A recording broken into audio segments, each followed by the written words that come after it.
I know. It's illegal, but this week you'll have to do with just me. I know. But don't you worry, Sana will be back for the next one. Acne. Such a lovely subject. So, quick background story. I first got my acne when I was 26 years old, and I had just been on a trip to England with my cousin, and basically I lived off fried food for an entire week.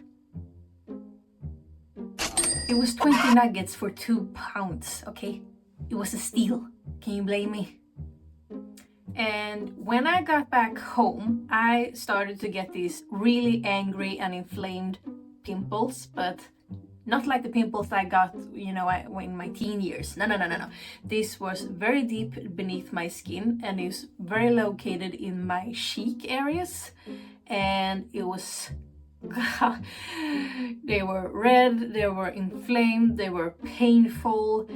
Now, for someone who was quite blessed during their teen years, I've never really had any problem with acne when I was younger. So therefore, you can imagine how I reacted. I went in full panic mode.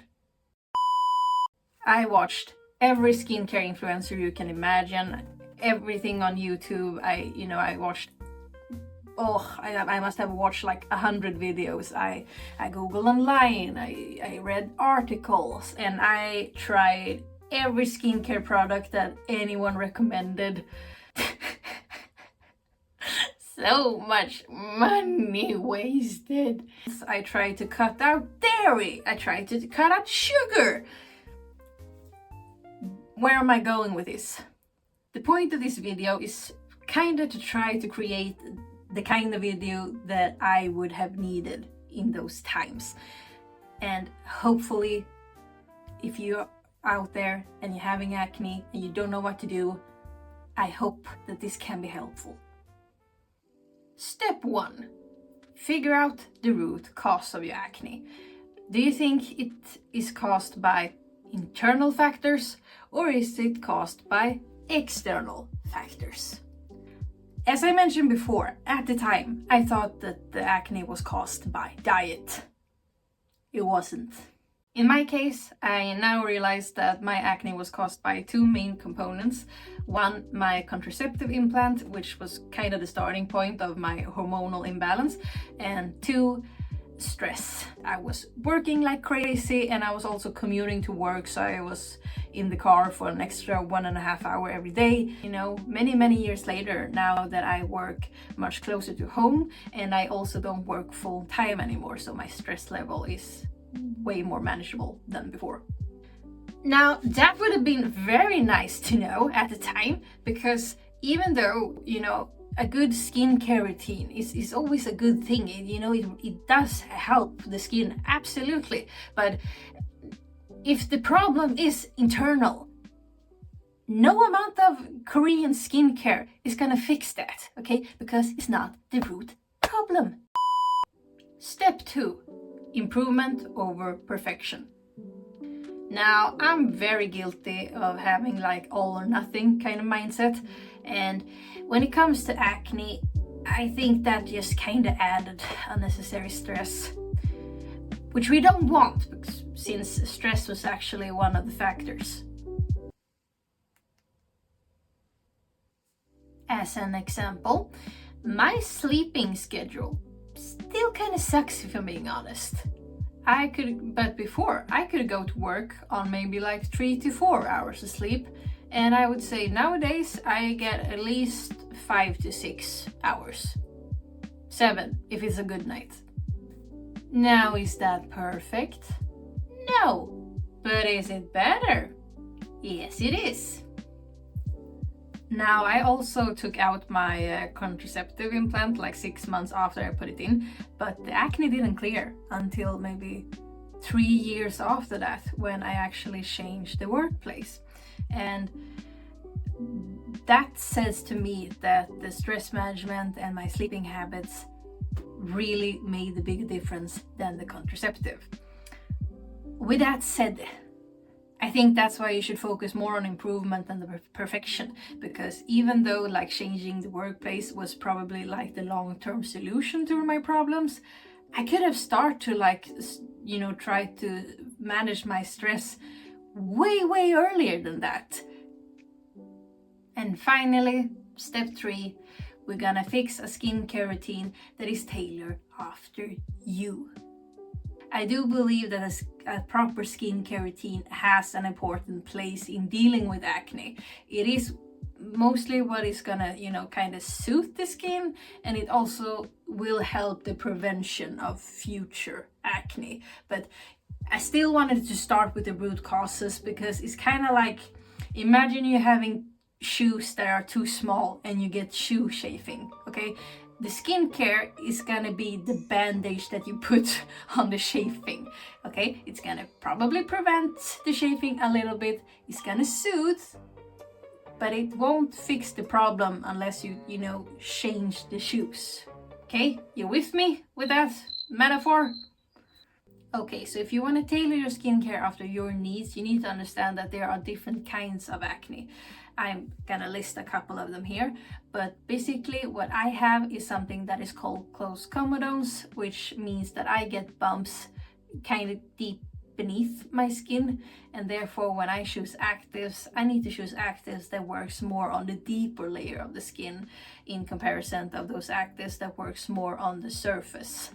So I mostly use salicylic acid and retinoid because they work on the more deeper layers. If I had problems with, for example, like texture, I would use something like a glycolic acid because that works more on the surface level. Okay, so try to identify which kind of acne you have and therefore see which active you should have for that kind of acne. And another important thing is to really listen to your skin and see what it can and cannot handle. In my case, my skin is very much on the sensitive and more reactive side, and I can't use actives 2 days in a row. I have tried different brands, different concentration. It just doesn't work for me. I have learned the hard way. So, for example, I will use the salicylic acid on a Monday, and then I have to let at least 2 days pass before I use the retinoid, and then I let at least 2 days pass again, and then I can use the salicylic acid again, and so on and so on. But sometimes I will let it, you know, even more days pass if I feel that my skin is sensitive or like, you know, irritated. And therefore I prefer to have my actives like in a toner or in a serum, while the products that I use on a daily basis, like my cleanser and moisturizer, I want them to be very gentle and free from actives, because I need to be able to use them even on the days that I do have irritated skin. And that is also something to watch out for, because sometimes you will see products, both like cleanser and moisturizer, that they are, you know, for acne prone skin, and very often those products contain actives like salicylic acid, which isn't a bad thing if your skin can handle it on a daily basis. But you know, for me, that will just means that my skin gets, you know, irritated on a daily basis.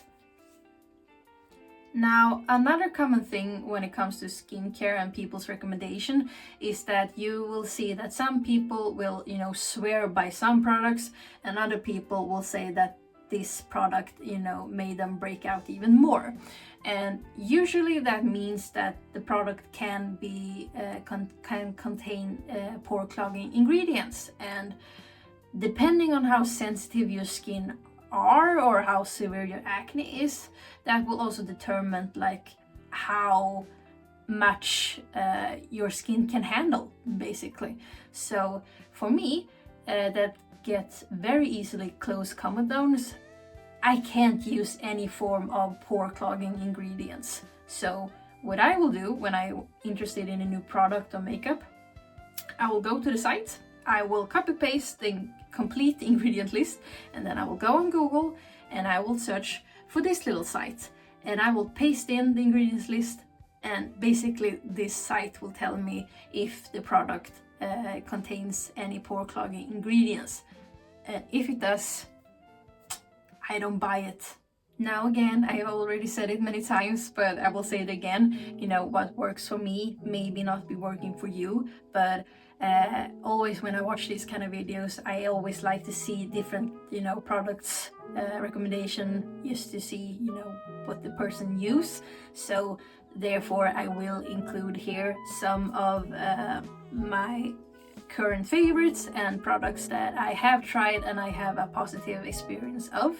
I usually look for certain types of ingredients that I know are calming and hydrating, just because then I feel like even on the days that I can't use my actives, I still use, you know, ingredients that will kind of calm down the acne, you know, without aggravating it more.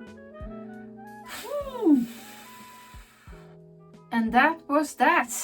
Boy, I have done nothing but talk to myself for a couple of hours now. I hope that you found this video helpful. I know, boy do I know that acne sucks, and I truly hope that something in this video might have been helpful, or if anything, I just hope maybe it will feel a bit more manageable and give you an idea where to start. And yeah, it is way past my bedtime. Speaking of a sleeping schedule and all that. But yeah, thank you so much for watching. Take care, and me and Sanna will see you soon. Bye!